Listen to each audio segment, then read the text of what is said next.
ఎవరిని నష్టపరుచుకుంటారంటే వాళ్ళని వాళ్ళే నష్టపరుచుకుంటారు. ఇటు అటు తిరిగేవాళ్ళు. ప్రియులారా, నీకు కోపం ఉండొచ్చు, నీకు ద్వేషం ఉండొచ్చు, నీకు కలహం ఉండొచ్చు, నీకు పౌరుషం ఉండొచ్చు. అవన్నీ తీసేసుకోవాలి. కోపముతో మండిపడి ద్వేషం కలిగి జీవిస్తుంటే కోపము దేవుని నీతిని నెరవేర్చదు.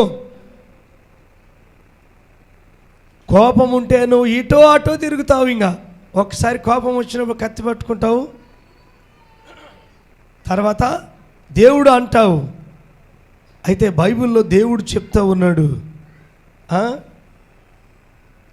భయాక్రాంతులైపోయారు ఎవరో, అటు ఇటు తిరిగేవాళ్ళు. ఆమాను అటో ఇటో ఆలోచన ఉంది మంచివాళ్ళు అని, అయినా ఏదో చేయాలని ఆలోచన ఉంది. వారు దేవుని సైనికులని, అయినా ఏదో చేయాలని. గమనించండి, దేవుని పిల్లల మీద శత్రుత్వం పెంచుకున్న ఆమాను ఏమైపోయాడు?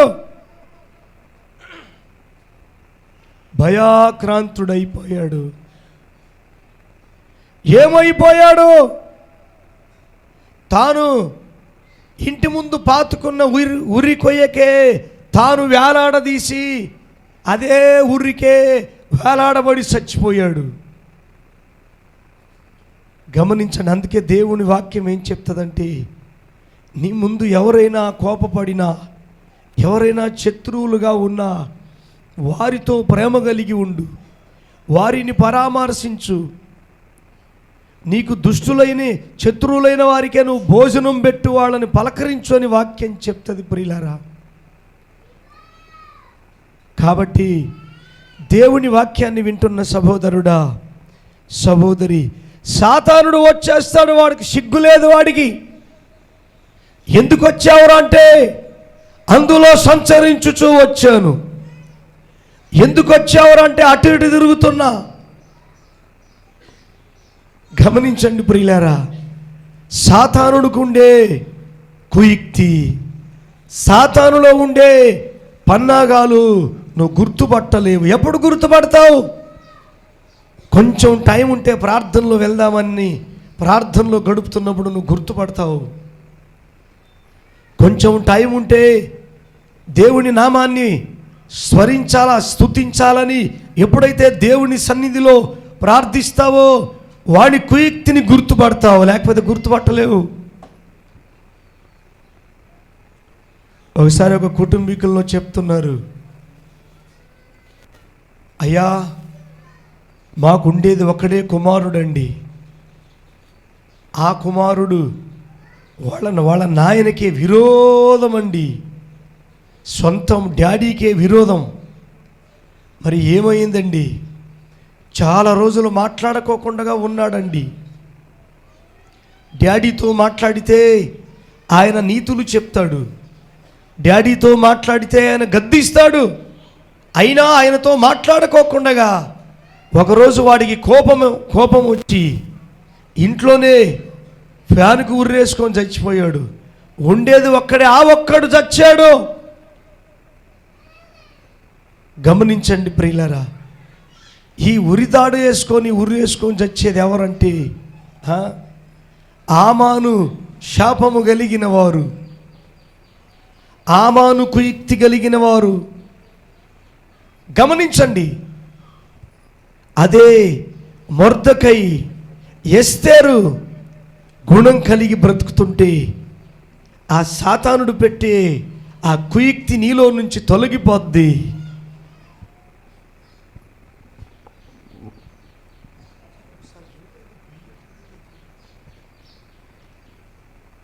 ఇప్పుడు మనం బైబిల్ గ్రంథంలో సామెతల గ్రంథం 19:12 చదువుదాం త్వరగా. 19:12 రాజు కోపము సింహగర్జన వంటిది, అతని కటాక్షము గడ్డి మీద కురియు. కొట్టండి గట్టిగా చప్పట్లు, హల్లెలూయా. ఆయన గద్దిస్తే సింహగర్జన వంటిది, ఎదటివానికి భయం కలుగుద్ది. పొరపాటు చేస్తావా? పాపం చేస్తావా? గద్దించి బుద్ధి చెప్పగలిగిన వాడు దేవుడు, గద్దించి బుద్ధి చెప్పగలిగిన వాడు రాజు, గద్దించి బుద్ధి చెప్పగలిగిన దైవ సేవకుడు.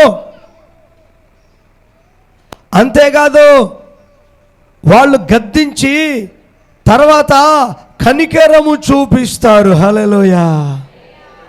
చెప్పండి, ఏం చూపిస్తారు? ఆ కనికరం ఎలాంటిదంట చెప్పండి? గడ్డి మీద కురిసిన మంచు వలె, గడ్డి మీద కురిసిన మంచు వలె చల్లదనము. ఆ గడ్డి పచ్చగా ఎదుగుద్ది. కొన్ని కుటుంబాలు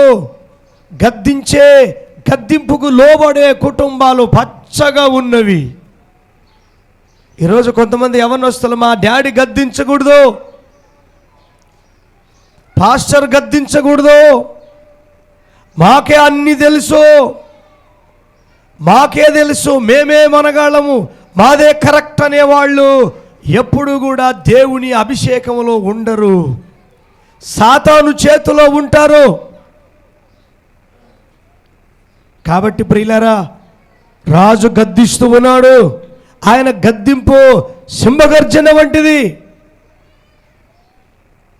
ఇప్పుడు చూడండి, నేనున్నా, మీలో ఎవరైనా పొరపాటు చేసినా, ఏదన్నా పాపం చేసినా, తప్పుగా మాట్లాడినా గద్దిస్తా, అలా మాట్లాడకూడదని నేను ఏమాత్రము సహించను. కాబట్టి ఆ గద్దించిన ఎడల నీలో నుంచి ఆ శాపం, పాపం తొలగిపోద్ది. హల్లెలూయా. ప్రేమ, కనికరము. ఆయన కనికరము ఎలాంటిదంట? గడ్డి మీద మంచు కురిసింట చూడండి, ఆ మంచు వంటిదంట ఆయన కనికరం. అంత ప్రేమ కలిగిన దేవుడు నిన్ను దర్శించి, నిన్ను ఆశీర్వదించి, నీకు నీతులు నేర్పుతా ఉంటే, ఇంకా నువ్వు దేవుని మీద ఆధారపడకోకుండా జీవిస్తే సాతాను చేతిలో ఉన్నట్లే. నువ్వు సాతానుడు ఎంతో ప్రేమ చూపిస్తాడు నీకు. అబ్బా, ఎన్నో నీతి మాటలు చెప్తాడు. తర్వాత ఏం చేస్తాడు? తర్వాత ఏం చేస్తాడు చెప్పండి? శాపానికి గురి చేస్తాడు. లాస్ట్ ఏం చేశాడు చెప్పండి? ఇస్కరియోతు యూదాను ఏం చేశాడు చెప్పండి? సైతానుడు. చెప్పండి, గట్టిగా చెప్పండి. ఫస్ట్ ఏమో, డేయ్ యూదా, వెండి నాణ్యములు తీసుకుంటావురా, అచ్చం వెండి తీసుకుంటావు, తీసుకో, ఇప్పుడు సంపాదించుకోకుండా ఇంకెప్పుడు సంపాదించుకుంటావు, ఇప్పుడు కూడబెట్టుకోకుంటే ఇంకెప్పుడు కూడబెట్టుకుంటావురా నువ్వు. ఏంటి ఆయన వెనక తిరుగుతున్నావు, యేసుప్రభు వెనక సేవో అనుకుంటూ తిరుగుతున్నావు. నీకు ఏమి లాభం వస్తుందిరా? నా వెనక వచ్చే వాళ్ళకి కొంతమంది బోధనలు చేసేది ఇవే, పాస్టర్ వెనకే పోతావు ఎప్పుడు నువ్వు, నీకేం వస్తుందిరా? వాళ్ళు మళ్ళీ ఎగతాళి చేయడం. ఎన్ని ఇండ్లు కట్టినావురా నువ్వు? ఎంత నీకు కలిసి వచ్చిందిరా నీకు? నోరు మూసుకో. పెద్ద భక్తుడిలాగా సేవో అనుకుంటా పాస్టర్ అంట పోతున్నావు.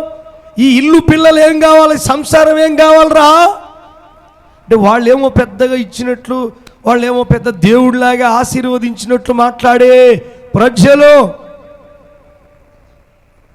వాళ్ళ మాటలని వీళ్ళు ఏం చేస్తారు తెలుసా? సాతానుకు చోటు ఇచ్చేవాళ్ళు ఏం చేస్తారు? వీళ్ళు కూడా అవును కరెక్టే కదా, కరెక్టే కదా. గేయాజ్ అన్నట్లు మా సేవకుడు ఇన్ని దినాలు వెంటాడితే, ఇన్ని దినాలు సేవ చేస్తే ఇప్పుడు ఆయన వచ్చి వెండి ఇస్తానంటే ఉన్నాడు కదా మా గేయాజీ తీసుకొనిలే అనకపాయనే. సైతానుడు పెట్టే ఆలోచన. ఈ దైవ సేవకునికి ఏమి, ఆయన శాపము సొమ్ము తీసుకుంటే అది శాపము, వద్దు నీ సొమ్ము నీ దగ్గరే ఉండిపో అని చెప్పాడు. అయితే ఇతనికి ఏం తెలుసు, వెండి ఇస్తానన్నాడే, బట్టలు ఇస్తానన్నాడే, బంగారం ఇస్తానన్నాడే, ధనం ఇస్తానన్నాడు. ధనాశ కలిగిన వారు ఏదో 4 రూపాయలు కూడేసుకోవాలి. చెప్పండి, నిన్న వాక్యం అదే వచ్చింది. దేవుని కూడా దేవుని సొమ్ము తీసుకోకుండా అట్టానే కూడబెడతారంట వాళ్ళు. ఆఖరికి ఏమైతే చెప్పండి, అక్కడ ఏముందంటే ఒక రాష్ట్రం గుర్తుపెట్టుకోండి ప్రియులారా, ఇంత ఉంటుందంట మంచి పిండి ముద్ద. ఎంత ఉంటుంది? ఇంత అనుకోండి. పులిసిన పిండి ముద్ద ఇంతే ఉంటుంది అనుకోండి. అది ఏం చేస్తట, పిండి అంతటిని కూడా పులియ చేస్తుందట. కాపటం ఇంత ఉంటే చాలు, ద్వేషం ఇంత ఉంటే చాలు, నీ ద్వేషాన్ని నీ జీవితాన్నే పాడు చేస్తుంది అది. అంతేకాదు, దేవుని సొమ్ము 1 రూపాయి ఉంటే కూడా నీ దగ్గర ఏం చేస్తుంది చెప్పండి, అది ఒకరోజు నిన్ను లెక్క అడుగుతుంది. అందుకే ఏమంటాడు, యేసయ్యో నీవు తక్కెట్లో తూచినప్పుడు నేను కరెక్ట్గా ఉండాలి.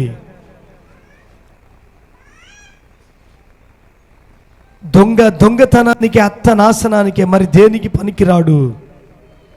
ఈరోజు నువ్వు దేవుని వాక్యాన్ని వింటున్నావు, గద్దింపుకు లోబడినట్లయితే నీలో ఉండే శాపం కొట్టుకొని పోద్ది.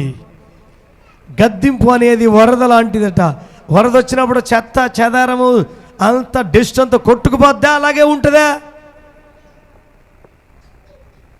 వినండి ప్రియులారా, దేవుని వాక్యానుసారంగా జీవించే వాళ్ళు దేవుని చేతిలో ఉన్నారు.